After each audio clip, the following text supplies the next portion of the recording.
all our enemies, every one of them shall go into captivity.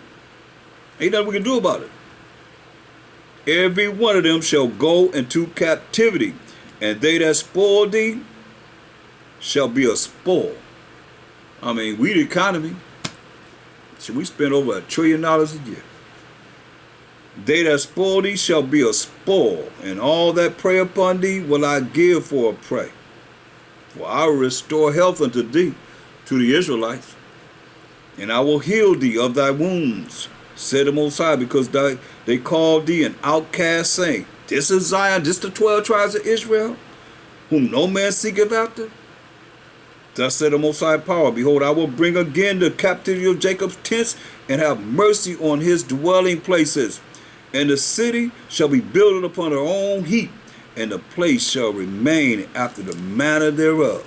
So you're going to have mercy on Jacob. Isaiah 14:1. Isaiah 14:1. For the Most High will have mercy on Jacob, and will yet choose Israel. He's going to always choose Israel. He's only going to have mercy on Jacob. Show me where he say he have mercy on anyone else besides the 12 tribes of Israel. And will yet choose Israel and set them in their own land. He's going to set us in our own land.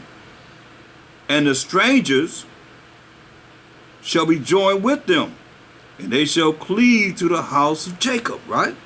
So who the strangers? Let's give an example of strangers.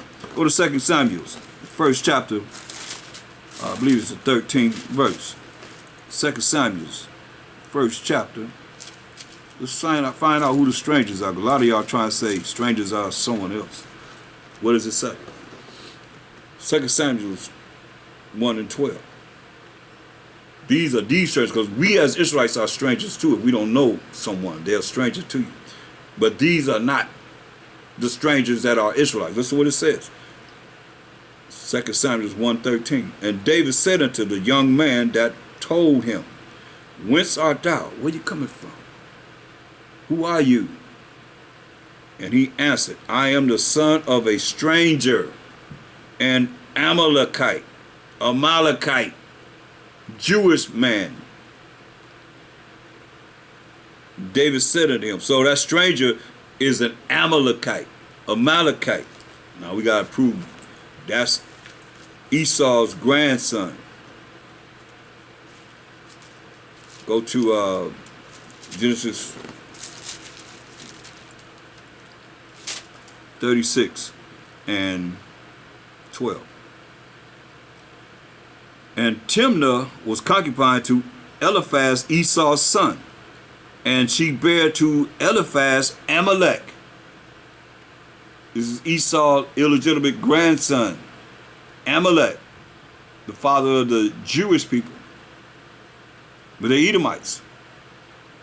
These were the sons of Adah, Esau's wife, okay? So Esau's son, Eliphaz, had Amalek. So now, going back to 2 Samuel 1:13, and David said unto the young man that told him, Whence art thou? Who are you? Where you coming from? And he answered, I am the son of a stranger, an Amalekite. So Amalek had a people who are the Amalekites. Right? And David said unto him, How wast thou not afraid to stretch forth thine hand to destroy the Most High's servant, anointed? Talk about Saul. And David called one of the young men and said, Go near and fall upon him. And he smote him so that he died. David said unto him, Thy blood be upon thy head, for thy mouth has testified against thee, saying, I have slain the Most High's anointed. Yeah, he killed Saul, so David killed him. But he was a stranger, Amalekite. Going back to Isaiah 14:1.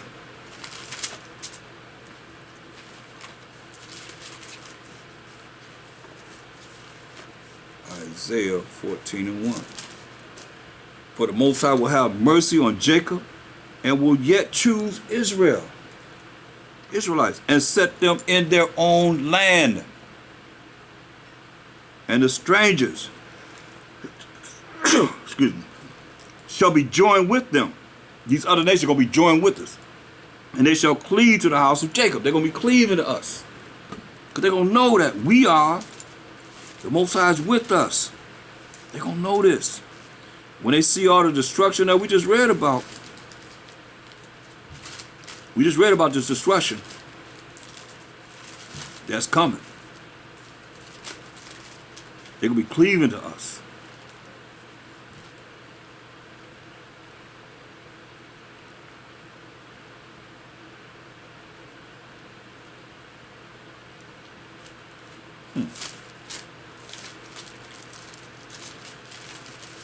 They're going to know that the Most High is with us. They see this. They say, whoa.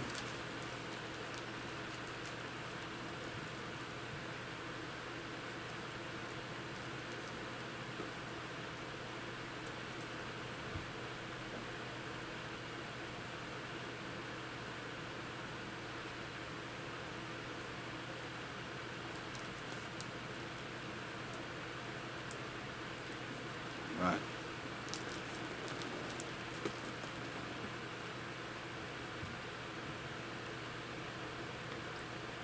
So you look at Zephaniah 3 and 13, hold that. It says, the Most High gonna have mercy on Jacob. So he's telling you know who we gonna have mercy on of Jacob.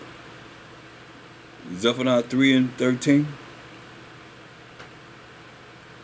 The remnant of Israel shall not do iniquity. The remnant, the 1/3 of the Israelites shall not do iniquity. They're not going to sin, transgress the laws of the Most High. Nor speak lies. So ain't no lies going to the kingdom. Neither shall a deceitful tongue be found in their mouth. For they shall feed and lie down, and none shall make them afraid. Hallelujah. Hallelujah. So that's the good news. As I said in verse 19, behold, at that time I will undo all that afflict thee, and I will save her that halted, and gather her that was driven out, scattered among all these nations, and halted. And I will get them praise and fame in every land where they have been put to shame. At that time will I bring you again, even in the time that I gather you. Most High said he's going to gather us. Not no man going to save us. He's going to gather us. For I will make you a name and a praise among all people of the earth, when I turn back your captivity before your eyes, said the Most High. Isaiah 14 and 1. He's going to turn back our captivity before our eyes. And everybody going to know that we are the Most High's chosen people. Isaiah 14 and 1. For the Most High will have mercy, which is not getting something you do deserve, on Jacob, being a forefather of the 12 tribes of Israel, and will yet choose Israel. We the chosen of the Most High. And set them in their own land. He's going to set us in our own land. And the strangers, these other nations, the remnant of the other nations that's going to be redeemed, that's going to be saved, shall be joined with them. They're going to be joined with us. And they shall cleave to the house of Jacob. When they see the destruction, where the Most High is going to destroy, when you read, show you, the destruction through H.O.I of all the armies, the navies, the marines, and the air force of all nations. They're going to get together to fight them, just the end result. 2 Ezra 13 and 9. And lo, as he saw the violence of the multitude that came, remember the violent taken by force, the violent taken by force?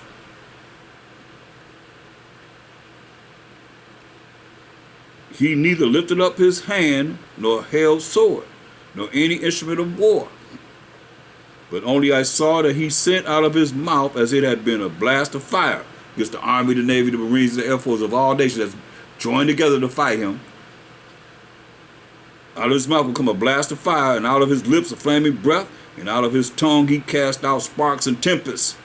And they were all mixed together, the blast of fire, the flaming breath, and the great tempest, and fell with violence upon the multitude which was prepared to fight, and burned them up, every one that so that upon a sudden innumerable multitude nothing was to be perceived but only dust and smell of smoke. When I saw this, I was afraid. So yeah, they're going to be cleaving to us.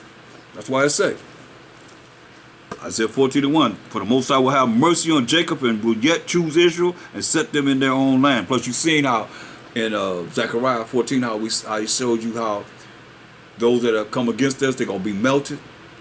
Like I gave you an example of, it says they're going to zoom away.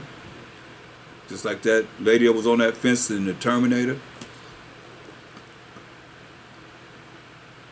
For the Most High will have mercy on Jacob and will yet choose Israel and set them in their own land, and the strangers shall be joined with them, and they shall cleave to the house of Jacob.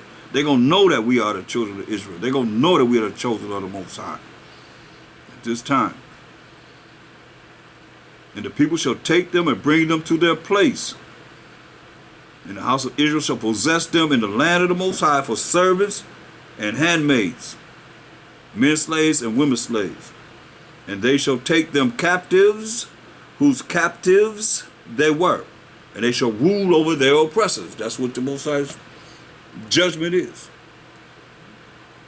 And it shall come to pass, when we have them in captivity, slavery, and bondage, as men slaves and women slaves, it shall come to pass in the day that the Most High shall give thee rest from thy sorrow. This is not our rest now. He will give us rest from our sorrow, and from thy fear, and from the hard bondage wherein thou was made to serve. He's going to give us rest from all of the things that we're going through now. But we got to go through what we got to go through first.